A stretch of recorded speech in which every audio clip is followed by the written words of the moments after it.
self in the self, right? Which again, come back to it, which is Amun. The self, right? Is protecting the self. You, see, you catch that there? You see? So the ram here symbolizing, you understand, Amun, the God protecting those who serve him. Okay. He fights for them, those who worship him. And the ram in one sense symbolizes fertility. He fights and is a powerful. Have you ever know anything about what they call a ram goat? Yeah. When he uses his horn, his head, what he does with it? Put him in a position and you're going to see what he does. He put the whole place down to get out. Break it up. Put him in a position, he takes a height. Go up on the height and look down to see what is taking place. Higher state of consciousness. You can't block him in. Can't keep him there for long. You see? And he's protected. And this is the next stage of Amun here, which is Amun, that the first one we say, the four heads which represent the four east, west, north, and south. So Amun again, God, the gods of the two lands, king of the gods, lord of the two thrones. Good. The power of Amun. The power of Amun cannot be seen with the physical eyes, but can be felt through the purifying of the heart. Through the purifying of the heart, which the mind is synonymous with the heart, the agitation, restlessness, discontent are removed and replaced with peace and harmony. When the mind becomes purified, good, you purify the mind, then all this agitation, restlessness, right, the dullness of the mind, worries, anxiety, stress, all of that is being removed because this agitation here puts you in a bad situation. When the mind is agitated, you can't see straight. You can't see clearly. And this agitation here gives you a lot of anxiety sometimes. And you know, some people, that's why there's a proverb that says, they who give thee a body, arm it with weaknesses. But the all who has given thee a soul, arm it with all resolution. Use it. And if thou use it wisely, thou would be happy. So we all, in certain respect, inherited certain things from our parent, right? And that sometimes has great effect upon our way of living through time and space. From the question of DNA, from the question of mannerism. If you doesn't have it together, you come through a parent, you understand, that really doesn't have it together. What you end up doing, or what happened to you sometimes, is more abuse than really getting instruction in how to live a more productive life. You end up in a situation where you come up, let's look at drugs. Parent taking drugs, they bring out children only taking drugs. And if children start and they try their best not to take the drug, they are susceptible to any little thing where drug is concerned to fall victim of it. So they can take something unknowing to themselves that it can cause let me say, that DNA or whatsoever in them activate, stimulate that taste for drugs. And the next thing you know, they become a drug addict. And you ask yourself, well, why did this happen? I know these people all along. What happened? Because it's in the DNA. You see? And then again, they go amongst friends.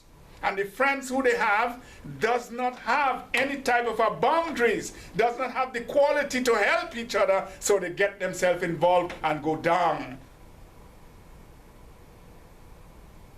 So they all now,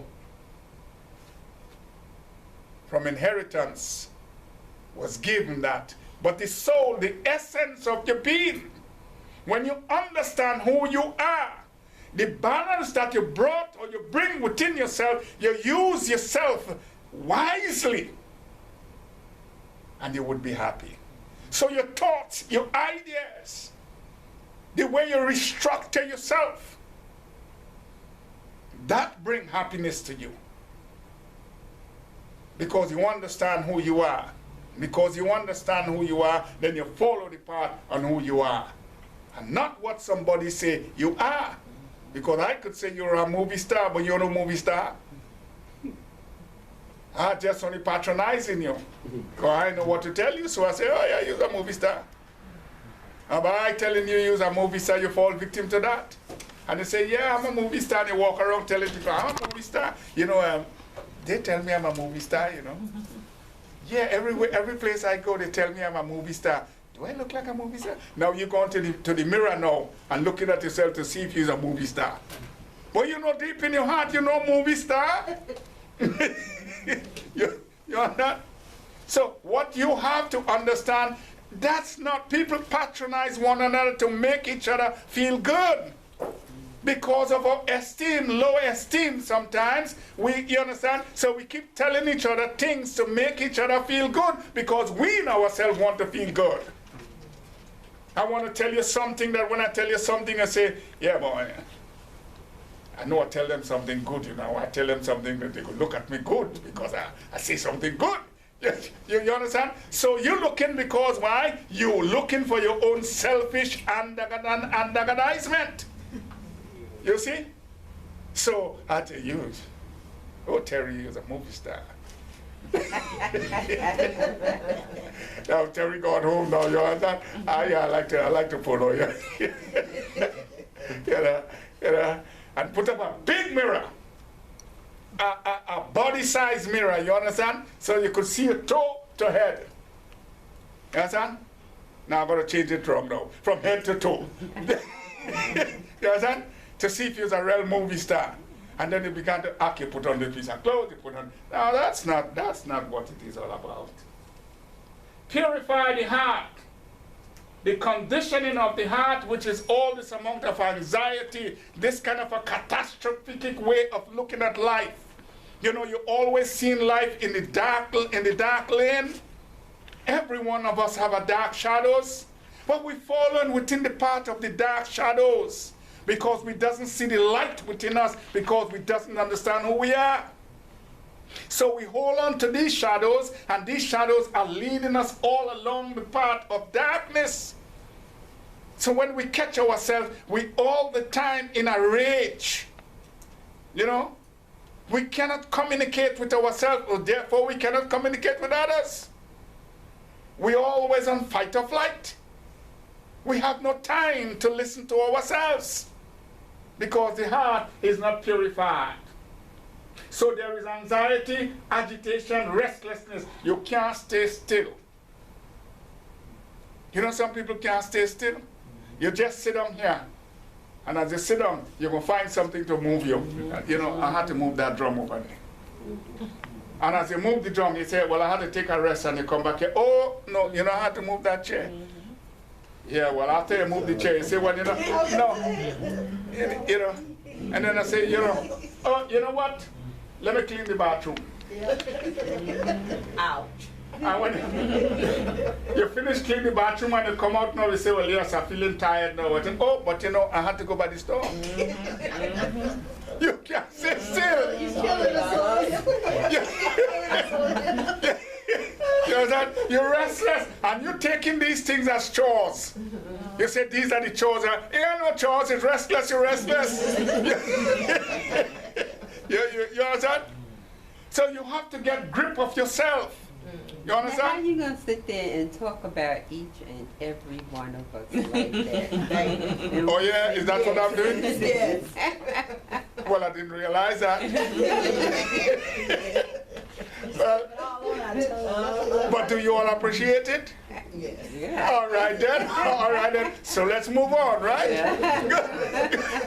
Good. You see, So you have to be able to bring some some rest with yourself.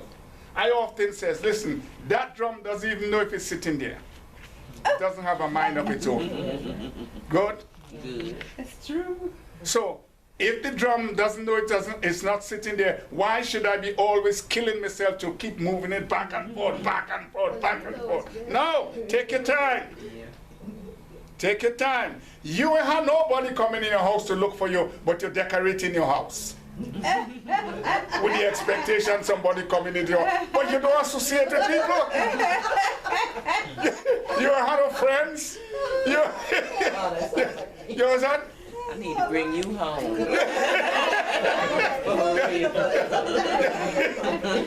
You understand? And this is where you make it.